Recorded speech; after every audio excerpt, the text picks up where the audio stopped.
Hey everybody, welcome back. It's Jordan here. Today we're going to be making some substantial changes to the Lego room because we need to make space for the 2023 Winter Village.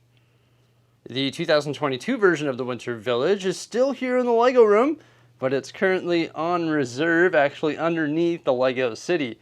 You can see it by peering through the access point right there, or by crouching and having a look at it through here.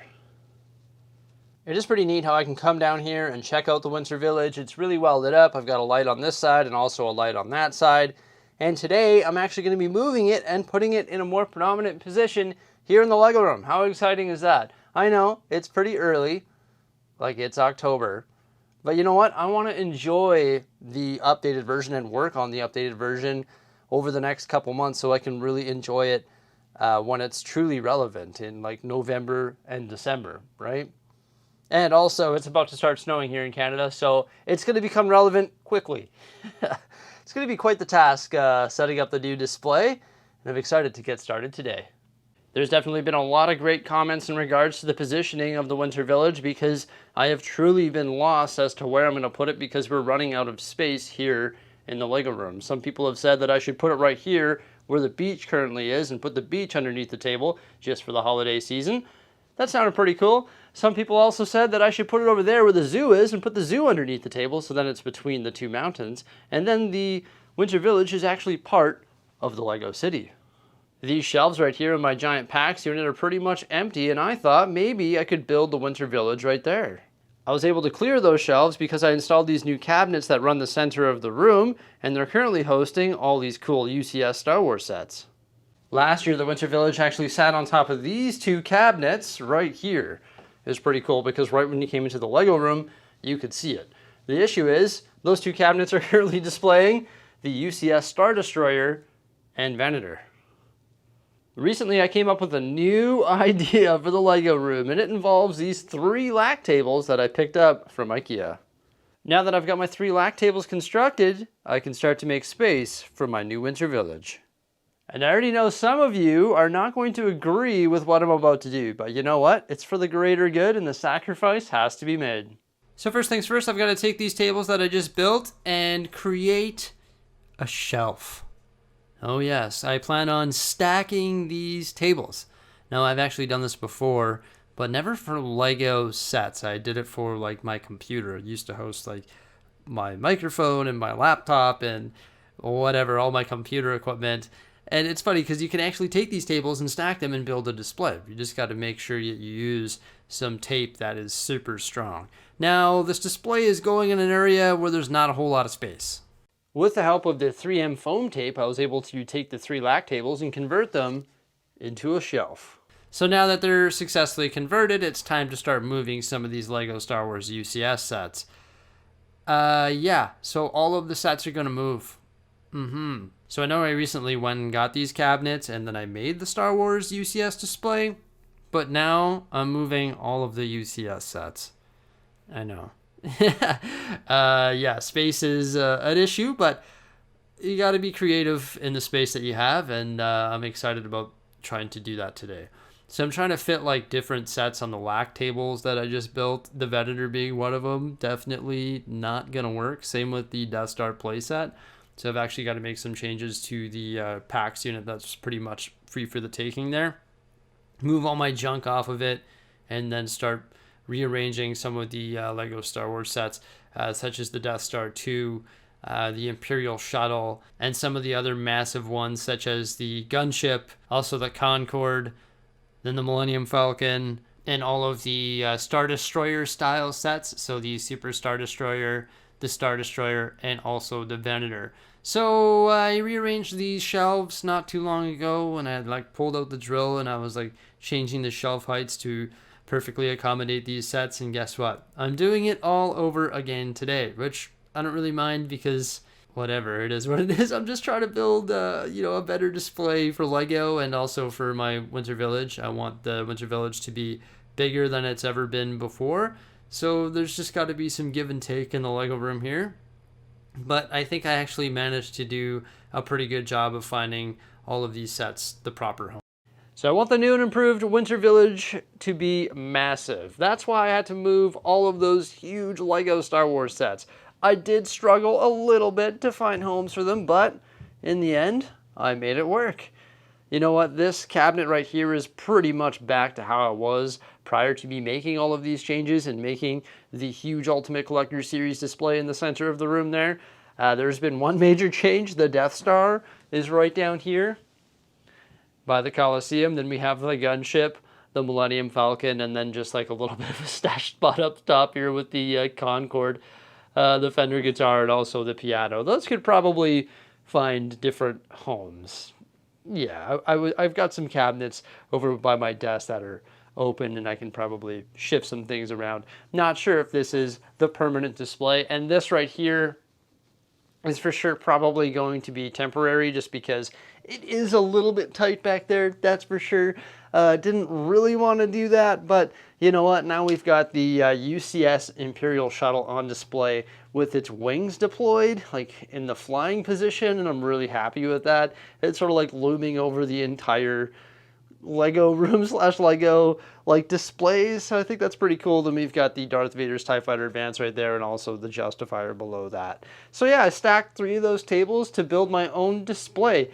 It is pretty much impossible to move around in here, but I can shift that over because that tape does hold pretty good, and I can just move that over if I have to get in there. That, once again, is temporary, and I know a lot of people aren't going to like that, but it is what it is. I'm trying to make space for a massive Winter Village. Because the Winter Village is going to span this entire cabinet and also right here. So it's got like this right angle display. This is going to be a Winter Village. Crazy, eh? So the old one here, well, the old Winter Village was just these 2 cabinets, but now it's going to go the entire way. That actually adds 150 inches by 15 inches. So it's 10 of those large 48 by 48 gray base plates. It's going to be a huge expansion. Down here we've got the Cloud City set and also the Death Star play set. I shifted up the Razor Crest, and then we've got the Venator, Super Star Destroyer, and Star Destroyer on display together on this pack here. For sure I liked them down here, but I'm going to much prefer building a custom Winter Village over the next short while. So now that we've got all this space, it's time to move the Winter Village and start laying some base plates. You know what? I actually realized that I made a mistake. I thought it was 150 inches of new space, but I was wrong. It's 115. Still, there's a ton of space there. Look at all those gray base plates. When you compare that to like the Alpine Lodge, right, like size-wise, there's a ton of space. So now that we got the base plates laid, it's time to move the Winter Village, which is completely modular. It's actually built on more of those 15 by 15 inch base plates, so I can move the 3 plates out front pretty easily. And then the back portion, which is 3 more of those massive base plates, actually sits on a piece of wood, so I can move that as one big unit. Because rather than lifting it with Lego, I decided to do it with wood just because it takes way less parts to do that. And then there's 3 more smaller panels that go on the edge of the cliff, and also one that goes underneath and completes the skating rink. Fix some of the figures, and then boom, we've got the Winter Village back in play. Oh geez, I just love looking at this Winter Village. It is absolutely fantastic, you know. Even if it's October, I feel like it's so cool having this back on display. There are so many like stories and things happening. It just puts a smile on my face. Like honestly, like look at that. We've got Santa Claus over here and a bunch of kids lining up waiting to see him. We got Mrs. Claus up there. There's another Santa Claus right here flying above. I think there's Harry and Marv back here. Yep. Planning on doing a heist there. There's the Elf Clubhouse. All sorts of Christmas trees included in that. There's this large one in the center. The skating rink. The hockey tournament happening there with the Santa Claus costumes. Snowman building tournament. This guy's just cruising off this jump. We've got Hogsmeade over there. And then all the other sets here too, with the street lamps and the Christmas lights strung across those street lamps. I was wondering where all of my 1x2 dark gray slopes went. Now I remember. Oh, I saw a really cool technique at the Lego house at the Lego City display in the World Explorer. They did the same technique, but they used cheese slopes and light and dark gray. Whoo! Ooh, did it ever look good? That would take a lot of cheese slopes though. That's crazy.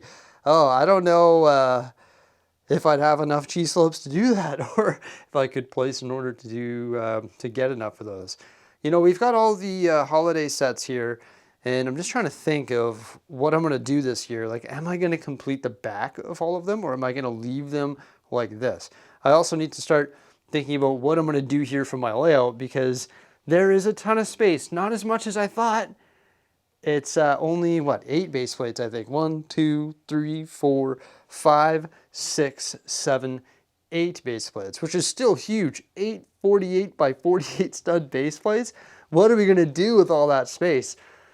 I've given it some thought, but I don't have like a solid plan yet. Of course, we've got to put the new set in, which is the Alpine Lodge. And then I also have the Winter Chalet over here, which is the Bricklink Designer Program set. So I've got to build that one and then find a home for it with all this, or somewhere in this new winter village as well. So I'm thinking maybe it's going to have like a mountain here, and this will be like a ski slope that comes down. I think that would be super cool. Then we have like the town on the base of the mountain, and then there is another mountain going up over here, and that's where we have the Elf Clubhouse and Santa's Workshop. So maybe this mountain is going to be like a ski slope. It's going to be more like this, just supersized, right? And then the mountain over here will be the dark bluish gray rock panels. So it'll be more of like a rocky mountain built using all of those. Because of course, when I redo this winter village, I'm gonna have to destroy this one, and that's gonna free up all of these rock panels. And I'm thinking I can use those to create something for Santa Claus over there, right? I think that'd be super cool. Mountain, village, ski slope. I don't know if that's like the actual plan yet, but I think it would be pretty neat. Another thing I need to think about is how to integrate the trolley this year. When I build the village, I'm actually going to motorize that so we can have the trolley going maybe back and forth somehow, or maybe like under the mountain and turn around. There's not much room for a turn there, so I don't know how to put the train or trolley into this design based on the space that I have. Maybe the trolley goes under the ski slope or something and goes around this way, because I would be able to put a turn. I'm not sure what I'm going to do, but either way, I'm starting to think about it, and I've also made the space for the winter village that I'm going to create here in 2023. All the Star Wars sets are looking pretty cool on the displays, and now it's time to start thinking about this massive project. Let me know what you think I should do by commenting below. Please remember to like, subscribe, and stay tuned for some more great stuff, and have yourselves a fantastic day. Farewell.